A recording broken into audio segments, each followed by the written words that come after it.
네, 안녕하세요. 맨발TV입니다. 오늘은 캠핑카 전기 1도 몰라도 이 강의만 보면 직접 제품을 주문하거나 설치가 가능하게끔 기본적인 개념, 그리고 단어에 대한 설명 등을 강의 드리도록 하겠습니다. 목차는 일단 6개로 준비를 했고요. 첫 번째는 소비 전력, 전압, 전류가 무엇인가.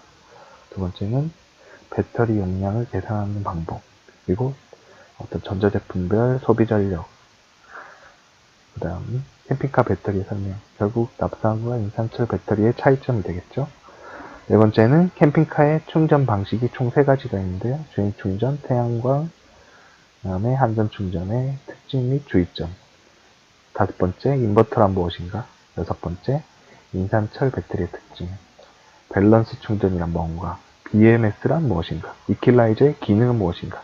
각각의 기능에 대한 설명을 드리도록 하겠습니다. 먼저 소비전력 전압 전류란 무엇인가. 이 소비전력 전압 전류를 이해하기 위해서 학교에서 배우면 몇 달 혹은 몇 년 동안 이것만 가지고도 설명을 하게 되는데요. 지금 우리는 캠핑카에 쓰이는 전기만 이해하기 위해서 간단하게 전기가 물이라고 생각하고 도식화를 했습니다. 여기 높은 물이 가득 찬 곳이 배터리라고 생각을 하고요. 아랫부분이 전자레인지라고 생각하겠습니다. 그때 물이 높은 곳에서 낮은 곳으로 흐르겠죠. 여기에 밸브가 있다고 하면 물이 가득 찬 곳에서 낮은 곳으로 흐르겠죠. 이때의 물의 높이 차를 수압이라고 하죠. 물의 압력이라고 하죠. 전기도 마찬가지로 어떤 전하의 높이차가 생기면 이때 높이차 때문에 생기는 압력을 전압이라고 부릅니다. 그리고 물이 흐르는 수로의 크기가 있겠죠. 그 수로의 크기를 전기에서는 전류라고 부릅니다. 이때 물이 흐를 때 수로가 크거나 혹은 물의 높이가 높으면 물에 흐르는 총량이 많겠죠. 그때 총 흐른 양을 소비 전력이라고 부릅니다. 자, 기본적인 개념을 이렇게 이해하시고 다음 전기계산법으로 넘어가겠습니다. 소비 전력 와트는 전압 볼테이지 곱하기 전류 암페어. W는 볼트 곱하기 암페어. 이때 W 옆에 H는 사실 숨겨져 있습니다. 시간당 전력을 말하는 거고요. 이때 이렇게 말하면 복잡하니까 예를 들어 전자레인지 1000W짜리 전자레인지가 220V로 구동하면 몇 암페어 걸리는가.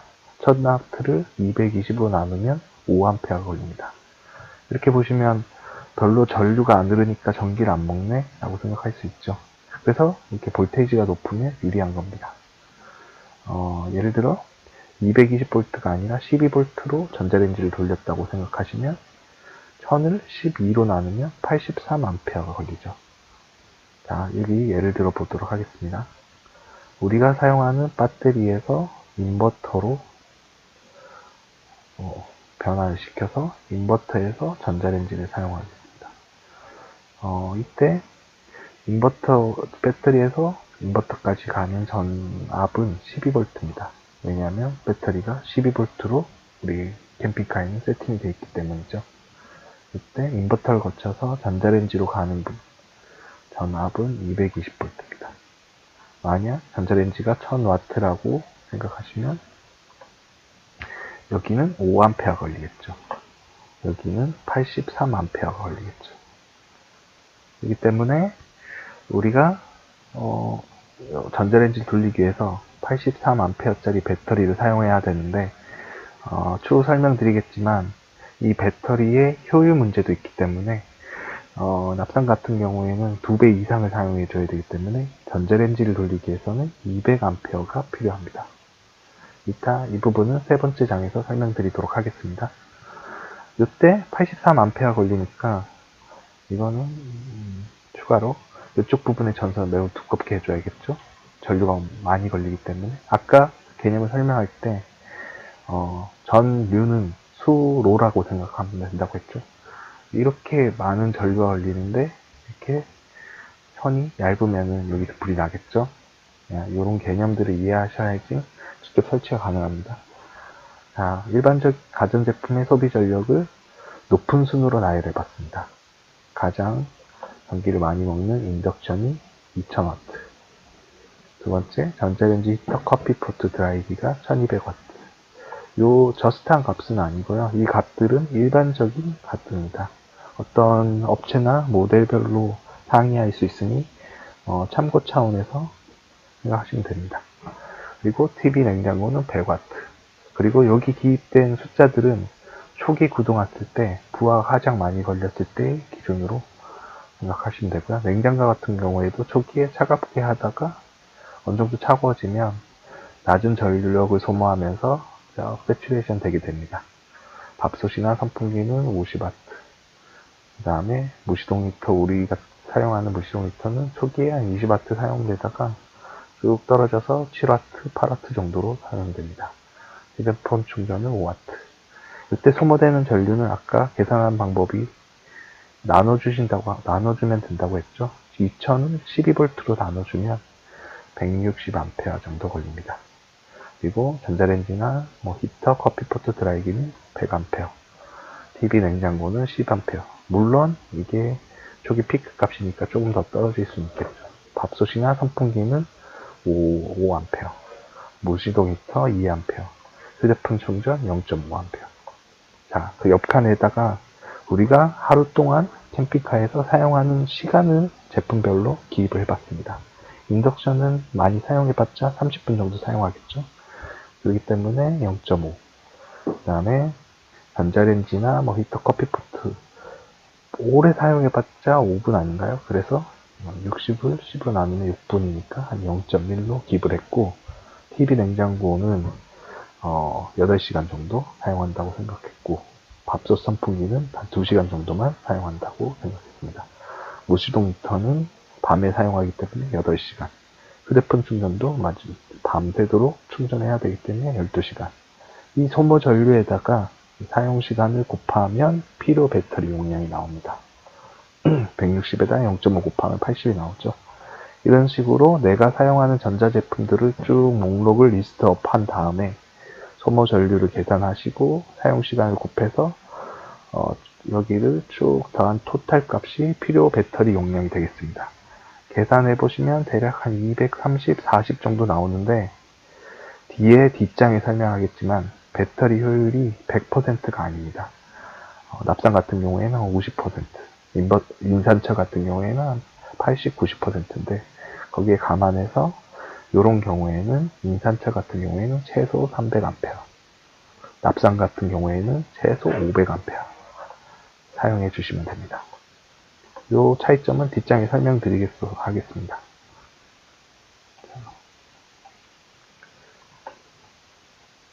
다음은 캠핑카 배터리 설명드리도록 하겠습니다. 납상과 인산철 차이를 설명드리도록 하겠습니다. 사실 그 배터리 종류는 굉장히 많은데요. 우리가 쓰는 건전지 같이 알칼리 배터리, 요즘은 리튬이온 배터리로 전기차도 만들죠. 하지만 우리가 쓰는 캠핑카의 배터리는 납상과 인산철만 주로 사용하기 때문에 두 가지만 비교해 봤습니다. 리튬이온도 사용한다는 곳이 있던데 사실 고온에 아직까지 안전성이 확보가 되지 않았으므로 이 두 가지에 대한 것만 비교를 해보도록 하겠습니다. 이 충전 전압을 먼저 비교를 해보시면 충전할 때의 전압입니다. 만충 전압입니다. 만충 전압. 최대로 충전됐을 때 14.4V 납산이, 인산철이 14.6V. 하지만 인산철을 1%만 써도 바로 충전 전압이 14V로 떨어집니다. 이 때문에 납산과 인산철에 사실 충전할 때의 전압은 크게 차이가 없다고 생각하시면 됩니다. 만충을 하려고 주행 충전기를 써야 된다, 이런 얘기들이 많은데, 제가 봤을 때는 99%를 충전하려고 굳이 그걸 써야 하나? 라는 충전 전압만 봤을 때 그런 생각이 듭니다. 최근에는 시동 배터리 인산철로도 사용을 하고 있고요. 방전 전압입니다. 우리가 흔히 컷 전압이라고 얘기하죠. 납산 같은 경우에는 10.5V가 되면 완전히 방전되는 걸 알 수 있고요. 인산철은 업체별로 좀 다르긴 하지만 12V에서 컷을 하는 경우, 혹은 11.5V, 11V에서도 컷을 하고요. 최근에 통상에 BMS가 장착된 인산철에서는 보통 12V에서 완전히 방전됐다고 전압을 차단합니다. 방전 효율에 대해서 알아보겠습니다. 방전 효율이란 만약에 100A짜리 배터리가 있다고 했을 때 납산 같은 경우에는 지금 뭐 50, 60이라고 적혀 있지만 한 50%라고 생각하면 50A만 써도 바로 방전이 돼서 전기를 사용 못합니다. 인산철 같은 경우에는 90%니까 90A까지 사용하고도 90A 사용하고 완전 방전이 됩니다. 이게 이제 GSP 홈페이지에서 가져온 그래프인데요. 이게 파란색이 인산철, 빨간색이 납산입니다. 보시면 이게 50%에서 완전히 방전이 되고요. 12V 컷이니까 인산철 배터리는 거의 90, 85, 90에서 완전 방전이 되는 걸 확인할 수 있습니다. 수명은 납산이 일반적인 경우입니다.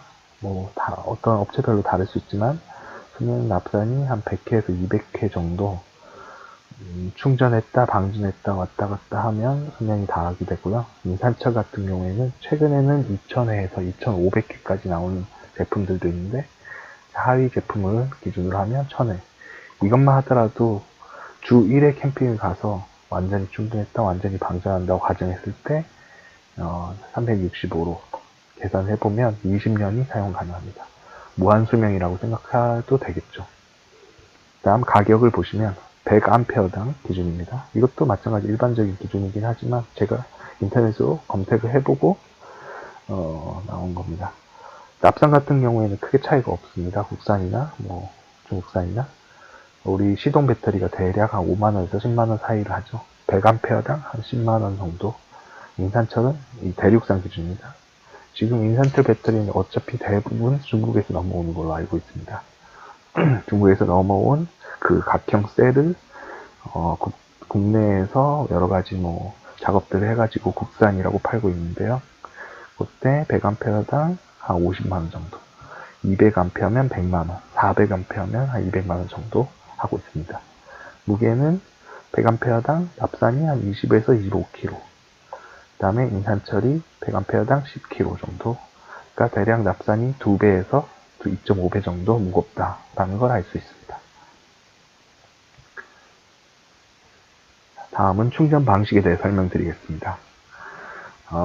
자동차는 총 자동차 안에서 쓰는 충전 방식은 3개가 있죠. 보조 배터리가 있으면 차에 발전기가 돌아서 우리가 알터네이터라고 부르는 발전기가 회전을 하고 차에서 쓸 수 있는 전기를 쓰고 남은 전기를 주는 게 첫 번째 주행 충전, 두 번째 태양광 판넬을 지붕에 올려서 충전하는 방식이 태양광 충전, 세 번째 캠핑장에 가서 220V 컨센트를 꽂고 충전하는 방식이 한전 충전이 됩니다. 먼저 주행 충전을 설명드리겠습니다. 주행 충전은 알터네이터라는 장치에서 특히 시동을 걸고 나서 시동 걸고 알터네이터에서 발전을 하게 되고요. 그때 시동 배터리에다가 충전을 해주고 그리고 나머지 차량에서 사용하는 전기, 예를 들면 헤드라이터든가 아니면 뭐 히터, 에어컨, 오디오 같은 전기를 사용하고 남는 전기를 보조 배터리에다가 충전해 주는 충전 방법입니다. 이때 일반적으로 스타렉스의 순정 알터네이터가 130A 정도 생산하고요. 그리고 뭐 충전하고 전기 쓸 거 쓰고 남는 80A 정도를 보조 배터리에다가 충전시킵니다. 그때 주행 충전을 하는 방식에 대해 설명드리면 크게 주행 충전기를 구매해서 사용하거나 아니면 예전에 릴레이 방식을 사용해서 주행 충전을 하게 되는데요. 별 다를 건 없습니다. 차량이 있다고 하면은 시동 배터리가 있고 여기에 이제 보조 배터리가 있는데요. 이때 먼저 릴레이부터 설명드리면 차량의 시동 ACC라는 신호에 시동이 걸리면 이 접점을 연결을 해주고 시동이 꺼지면 이 접점을 단락을 시켜줍니다. 이유는 시동이 꺼졌을 때 이 둘이 연결돼서 만약에 전기가 없어갖고 시동 배터리에 전기를 갖다 쓰게 되면 차에 시동이 걸리지 않기 때문에 이걸 릴레이 장치를 달아주는 겁니다. 이 사진이 우리 현대 스타렉스 캠핑카의 예전 방식인 릴레이 방식, 최근에 이제 주행 충전기를 달고 있는 최근 방식입니다. 요게 한 2, 3만원에서 5만원 정도, 요게 한 40만원 정도 합니다. 주행충전기는 요 기능에 플러스 어떤 기능이 있냐, 우리가 인산철 배터리 같은 경우에는 0.1C 혹은 최대 0.2C 정도의 충전 속도를 권장하고 있습니다. 0.1C라는 건 퍼센테이지라고 생각하시면 되는데요. 만약에 100A짜리 배터리가 있다고 생각했을 때 10%, 0.1C면 10%, 시간당 10A만 충전을 해라 라는 권장량을 권장하고 있습니다. 그래서 주행충전기에서 아까 80A 정도의 차량에서 주는 전기를 머금고 있다가 시간당 10A만 배터리에 충전할 수 있게 전류를 제어하는 기능을 가진 게 주행충전기가 되겠습니다. 그래서 뭐 최대 0.2C라고 하면 최대 20A까지 이런 걸 제어할 수 있는 게 주행충전입니다. 릴레이에 전류 제어 기능이 있다고 생각하시면 됩니다. CCCV 방식이라고 있는데 이 컨스탄트 커런트, 컨스탄트 볼테이지인데요. 정전류 정전압 충전입니다. 배터리에 물이 안 가게끔 전류를 일정하게 하거나 전압을 일정하게 하는 방식을 이제 CCCV 방식이라고 합니다. 아까 제가 말한 이 개념과 동일합니다. 두 번째는 태양광 발전입니다. 태양광을 설치하신 분들은 아시겠지만 굉장히 많은 전기를 생산할 거라고 생각하면 오산입니다. 만약에 100W짜리 판넬을 설치했다고 하면 광효율이 만약에 100%라고 치더라도 이런 100%는 있지도 않지만 100W를 태양광은 참고로 24V로 충전하게 되어 있습니다. 100W를 24로 나누면 8A 정도 됩니다. 그러나 아무리 빛이 세고 태양광 패널이 좋다고 하더라도 50% 미만이게 되어 있습니다. 그렇기 때문에 100W를 24V로 나눠서 효율 50% 곱하면 4A 정도 충전이 되게 됩니다.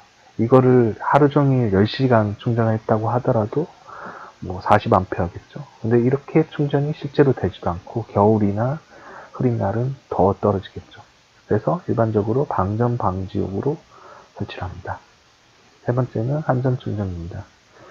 AC/DC 컨버터를 이제 사용해서 배터리를 충전하게 되어 있습니다. 근데 220V를 꼽아서 만약에 차량에 충전하고 싶으면 또 절책이라든지 이런 장치들을 추가로 설치를 해야 됩니다. 왜냐하면 배터리 220V를 꼽았을 때 배터리 충전도 해야 되고 우리가 기존에 꼽았던 인버터도 차단을 해야 되고 220V를 쓰기도 해야 되고 요 같은 라인 안에서 220V를 차단하고 열어주는 장치들이 필요하기 때문에 조금 복잡합니다. 자, 다음은 인버터란, 인버터는 우리 차량에 쓰고 있는 12V DC 전류를 220V 교류 전압으로 바꿔주는 겁니다.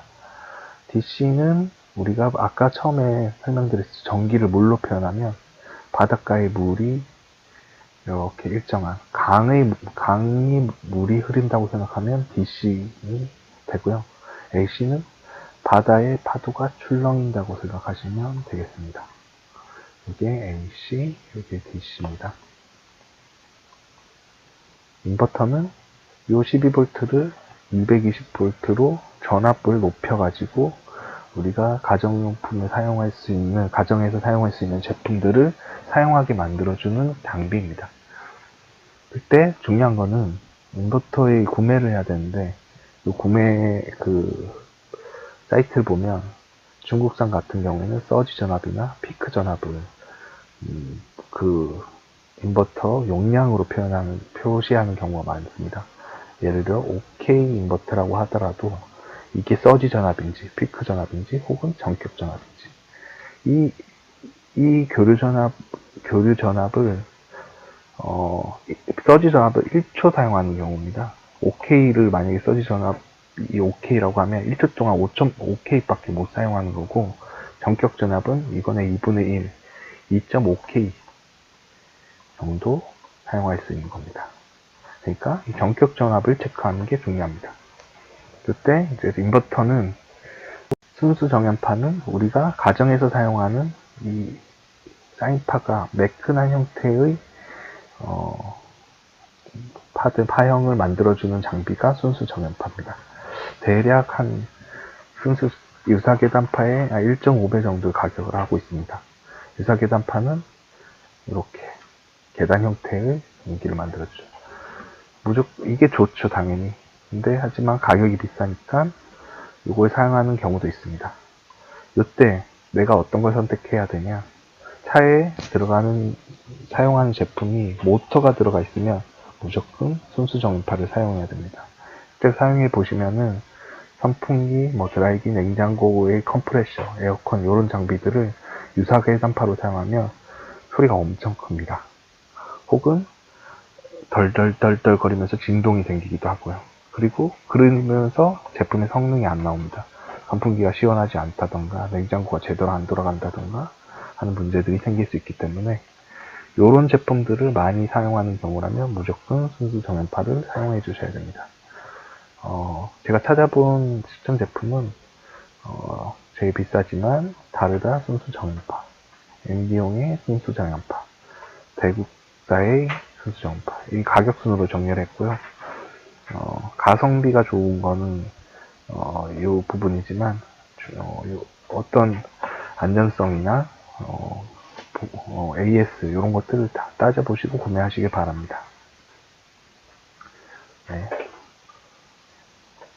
마지막으로 인산철 배터리 특징을 설명드리도록 하겠습니다. 인산철 배터리는 영화에서 못 쓴다 그런 얘기들이 있는데 그 제품 스펙에 보면 마이너스 10도에서 0.1C 그러니까 10%는 충전해도 된다.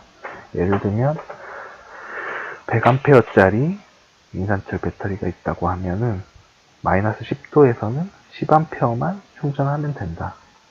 만약에 마이너스 20도까지 내려갔으면 0.05C 그러니까 0.5A 밖에 충전을 못하는 거죠. 하지만 이거는 이제 배터리의 표면의 외부 온도인데 우리나라의 겨울에 이 배터리를 차 안에 이렇게 장착해 놨는데 마이너스 20도까지 얼어붙을 때까지 그렇게까지 춥지 않죠. 그렇기 때문에 이 정도라고 가정을 하고 주행 충전기만 설치되어 있으면 인산철 배터리는 문제없이 충전이 될 거라고 생각합니다. 보존기간은 얼마나 되냐? 물론 배터리는 전부 화학 에너지로 저장했다가 다시 변환하고 이런 형태이기 때문에 완벽히 보존은 되지 않습니다. 하지만 충전했다가 한 2년 동안 놔둬도 만약에 100%를 충전했으면 98%, 95%는 가지고 있는 걸 확인할 수 있습니다. 그러니까 미리 충전해 놓고 내년에 타더라도 그 충전량이 그대로 보존되어 있습니다. 다음 인산철 배터리와 항상 같이 따라다니는 요 단어들이 있죠. 밸런스 충전, BMS, 이퀄라이저. 밸런스 충전은 인산철 배터리는 용량을 이제 크게 하기 위해서 이 셀이라고 하는 배터리들이 쭉 연결되어 있는 한 묶음을 셀이라고 하는데 이 셀들을 이렇게 또 다시 묶어 놓은 형태로 인산철 배터리를 충전하게 됩니다. 그럴 때 어떤 배터리들이 만약에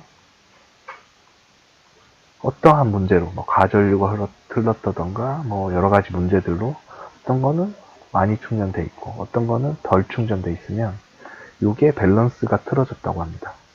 이때 밸런스 충전은 얘네들의 밸런스를 많이 맞춰주는 충전 방식으로만 맞춰주게 됩니다. 여기 만약에 이런 식으로 돼 있다면 얘네들을 여기까지 맞춰서 충전해주는 장비를 말합니다. 이 밸런스가 틀어지면 어떤 문제가 생기냐면 요 초기에 이만큼 차 있던 거에서 충전하면 이만큼밖에 더 충전을 못하고 만약에 방전하면 이만큼밖에 사용 못하는 문제가 생깁니다. 그렇기 때문에 밸런스를 맞춰주는 것도 굉장히 중요합니다. 그때 많이 사용하는 장비는 유나 9라는 이 장비를 많이들 사용하고 있습니다. BMS란 무엇인가? 배터리 매니지먼트 시스템인데요. 곽충전이나 가방전을 보호하는 회로입니다. 그러니까 이 셀 하나의 전압이 2.5V로 떨어지면 락을 걸어줘서 더 이상 전기를 못 쓰게끔 이렇게 경보를 해주는 장치라고 생각하시면 되겠습니다. 이퀄라이저는 무엇이냐? 배터리와 배터리 간에 전류를 자기들끼리 흘러보내줘가지고 이런 전압을 맞춰주게 됩니다. 만약에 이 비의 밸런스 충전은 전기를 꼽아가지고 충전할 때 얘를 맞춰주지만 얘는 자기들끼리 알아서 연결이 돼서 스스로 전압차를 맞춰주는 역할을 하는 게 이퀄라이저입니다. 일반적으로 이 밸런스 충전은 낮은 용량의 배터리에서 충전하는 게 효과가 좋고요. 이퀄라이저는 대용량에서 하는 게 효과가 좋습니다. 자, 마지막으로 인산철이랑 납산이랑, 우리가 기존에 가지고 있는 납산 배터리가 있는데 이걸 아까워서 그대로 쓰고 여기에 인산철을 사용할 수 있냐? 가능하다고 합니다. 단 인산철 주행 충전기가 14.6V로 세팅되어 있어가지고 원래 납산의 주행 충전 볼테이지는 14.4입니다. 그렇기 때문에 아무도 모르는 거긴 하지만 납산 배터리에 무리가 갈 수도 있습니다. 통상적으로 배터리의 병렬 연결은 동일한 업체, 그리고 동일한 용량, 혹은 동일한 날에 생산됐냐 따라 이게 완전히 같을 때 배터리 병렬 연결을 추천하고요. 이런 게 틀어진 것끼리 서로 엮으면은 아까 말했듯이 이런 전압차가 생기기 때문에 밸런스가 틀어진다든가 여러 가지 문제가 생길 수 있습니다. 네, 이상 캠핑카에 관련된 전기 설명을 마치도록 하겠고요. 궁금한 사항은 질문으로 남겨주시기 바랍니다.